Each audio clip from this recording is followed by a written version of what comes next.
The biggest livestream just dropped and we're greeted with a free run May, character buff announcements, and of course the kit reveal for Castorice and Anaxa. In today's video though, I'll be breaking down the new banners and the rerun banners as well to help you decide which character to pull for. Not gonna lie, this should be a no-brainer, but let's get into it. The first banner we'll talk about will be Castorice. She's a Quantum 5-star remembrance character, and long story short, she is the strongest character in Honkai Star Rail. I no joke, dude. I'll explain as to why later. Let's just start with her kit though. Upon using her technique and enter battle, she will summon her memo sprite, which is this dragon thing right here. The moment her memo sprite is summoned, the whole battlefield will be under the territory state, which is this background you see here. During this time, you'll likely obtain increase in damage for your whole team, much like how Rame's alt work. When Netherwing, which is the memo sprite's name, take action, you can use its skill, which attacks all enemies. This skill can be used up to 4 times, and every time you do use it, you spend 25% of the memo sprite's own HP. Moving on next though, let's take a look at Netherwing's talent here, which is pretty unique, where if your allies reach 1 HP, Netherwing will take damage for your ally instead until it dies, meaning you actually get mitigation from this character somehow. Netherwing's second talent here will activate if it reaches 0 HP, where it will detonate and deal damage to the enemy while healing your whole team up. So you can imagine it tanking damage for your team, and when it dies, it explodes on the enemy's face and you get a heal. Somehow this character can also heal, right? All of that mentioned, and we haven't even talked about Castorice herself, man. Which, speaking of, let's just move on to Castorice's own skill, which states that it will reduce HP from all allies, healing Netherwing, and also increasing damage dealt by both Castorice herself and Netherwing as well. After that, she launches a joint attack with Netherwing if it's still on the field. This attack hits the target and 2 adjacent to it. You would think this is rough for survivability, but considering Netherwing's talents earlier, you should be protected quite nicely anyway. So yeah, God, she just does everything though. Next off, let's take a look at Castorice's talent, which is in the form of this charge right here. She gains charges whenever any allies loses HP or when she uses her own skill while Netherwing has already disappeared. Upon reaching 100% charge, Castorice will be able to use her ultimate. Speaking of her ultimate, when she uses it, she summons Netherwing. And yeah, that's all that's shown that it does on the live stream. But considering the amount of things that the Netherwing does itself, like, I feel like if her ult does more, it would just be too broken, right? But yep, you'd think that is all, but no, she still has one more thing.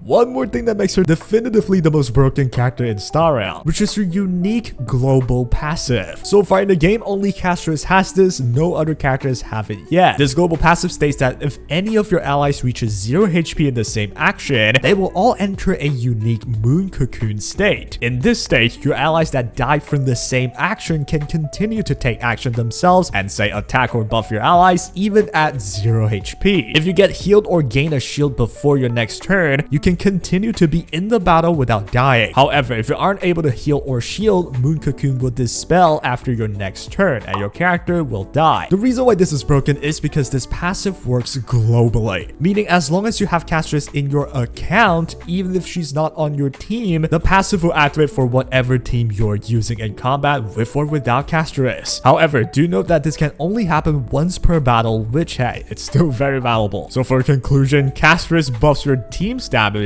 deals massive damage herself, mitigates damage for your team, heals your team, and even prevents death once without even needing to be in your active team. She is so strong that this passive is all controversy online. Like, most people think it's way too overpowered and it's unhealthy for the game. Do remember though, changes may still be made until she's actually released, so yeah, who knows. With that said though, if you're still wondering, you want to pull this character. She's way too strong for anyone's account. It is straight up a no-brainer. Let me know what you think about this global passive thing as well. I personally feel like it's way too busted. I don't know, but hey, we'll see if there are any changes in the coming days. Moving on, we have the next banner in Anaxa. He's a Win 5-star Erudition character, and TLDR, he is a weakness inflictor DPS. Weird, I know. Let's just dive into his kit though. To start, his talent allows him to inflict 1 random weakness type to the target. So yep, similar to how Silver Wolf works. But do note that this talent can activate for any attack Anaxa does, so you really do plant a lot of weakness really quickly. Once an enemy have 5 different weaknesses, Anaxa inflicts the qualitative disclosure state on the enemies,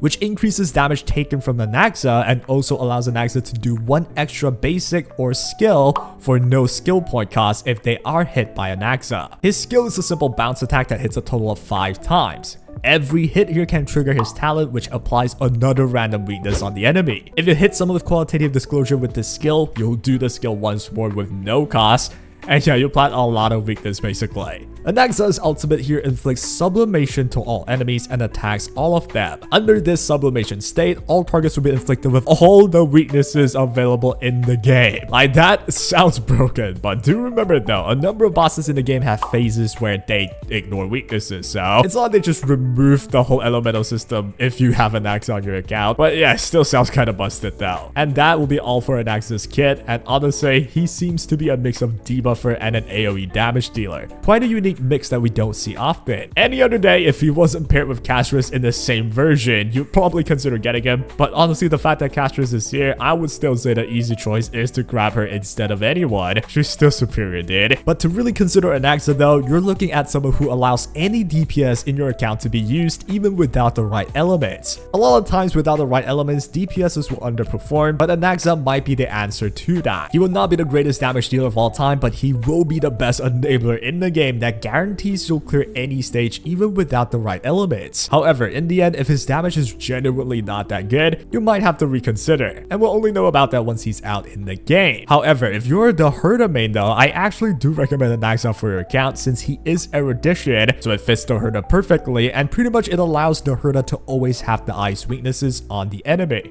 Pretty handy for her. Under scenarios where he needs to be in another team comp though, it's kind of weird considering he is erudition, but I do think he'll simply enable your DPS of any element to just have the weakness on the boss. It should still be pretty good. Still, Castorice though, I'd still prioritize her in this case. And with that, we go into the rerun banners now. This time we're greeted with the triple banners in phase 1, which to no one's surprise, the priority will still be get Castorice. But hey, let's dive deeper though. The first phase sees us getting Fugue, Jiaoqiu, and Acheron. The interesting part about Fugue is that she is the only character that can replace Harmony MC, considering it's a likely chance that you're using the Remembrance MC instead right now. So as usual, Fugue is only a priority if your account is heavily skewed towards super break characters like Firefly. If that's the case, get Fugue and you get to free your Harmony MC to be the Remembrance path one now. Otherwise, not a big reason to pull her. For Jiaoqiu and Acheron, think of Jiaoqiu as a better Pella for an Acheron team, which means unless you have Acheron in the first place, there's not really a big reason to get Jiaoqiu.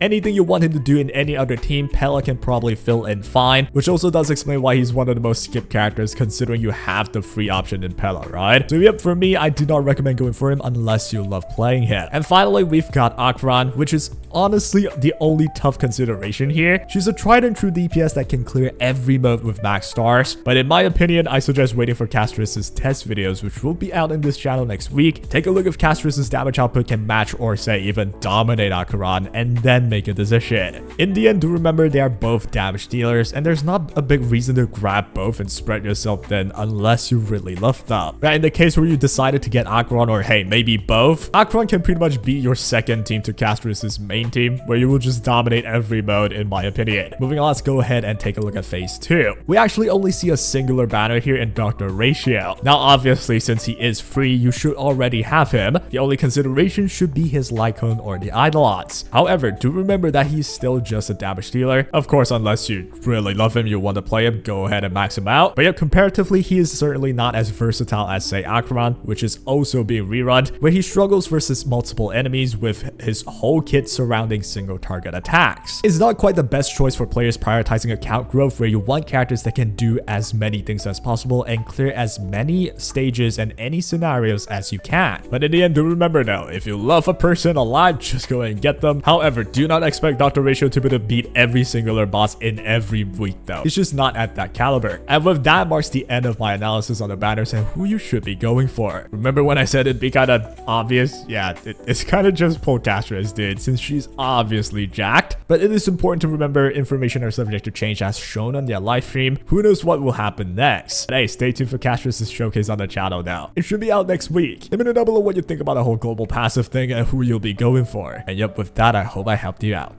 Take care.